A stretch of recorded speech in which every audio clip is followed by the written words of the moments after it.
Swamp Thing number 10, written by Scott Snyder, art by Francesco Francovilla. This issue pretty much picks up right where we left off in terms of Abby and Swamp Thing are making their way away from where they just fought Seth, whatever. Swamp Thing is severely weakened and he is barely able to stand. And Abby just loads him up in the back of a pickup truck and starts driving.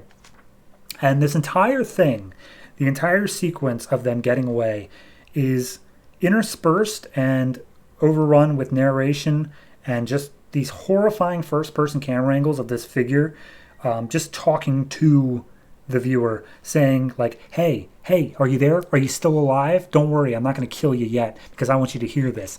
This is how Abby came to be. And they basically just go through the history of Abby over the course of this. And like every once in a while, the POV shot will black out, like we're literally passing out from the pain, and this figure just pulls back open her eyes and be like, no, I'll don't worry, when this is done, I'll bash your brains in, but for right now, I'm going to tell you what's going on. So, and I'm just going to skip the reveal. The person doing all this is Anton Arcane, aka Avatar of the Rot. So we get a history lesson here on Abby, and apparently Anton has like 50 kids, probably even more over the course of his entire life. But he always knew that Abby was super special.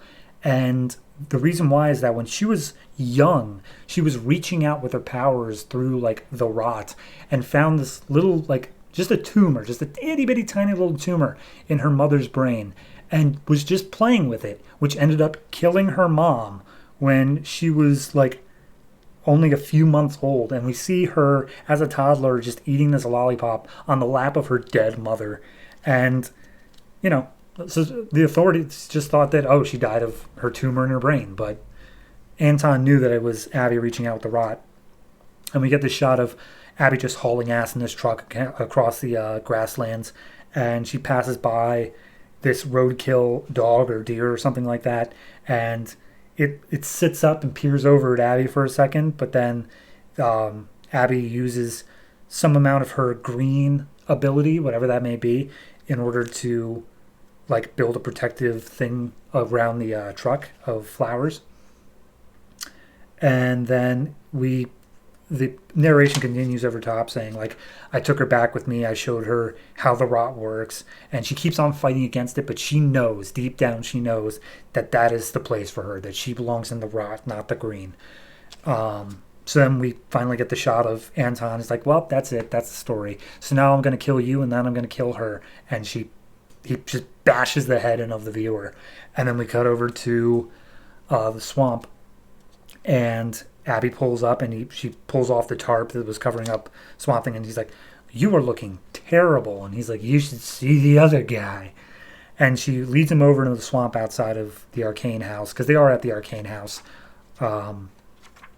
And they make their way over into the swamp and see that there are just 7 little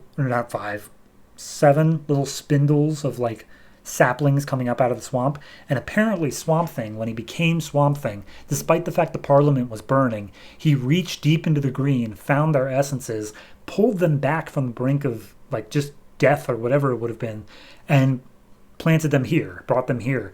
They may not come back as the Parliament, they may not have their memories, they may not even come back at all, but at least this way there's a chance that they could come back here.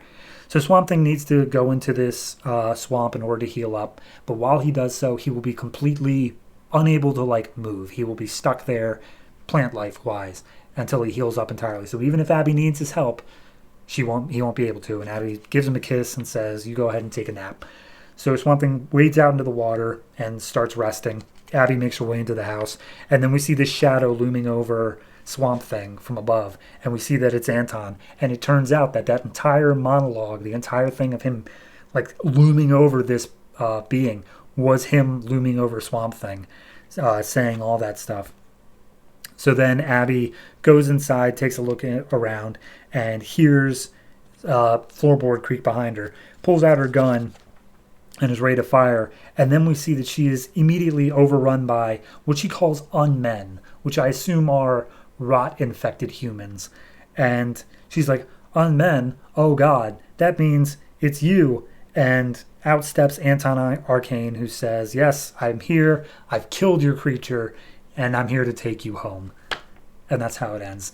So not a whole lot happens in this issue, but what little does happen is just magnificent. And the storytelling focus of like that setup and setting it in the POV shot, which was genuinely just like a terrifying view of just this looming figure over top of you and this disgusting look.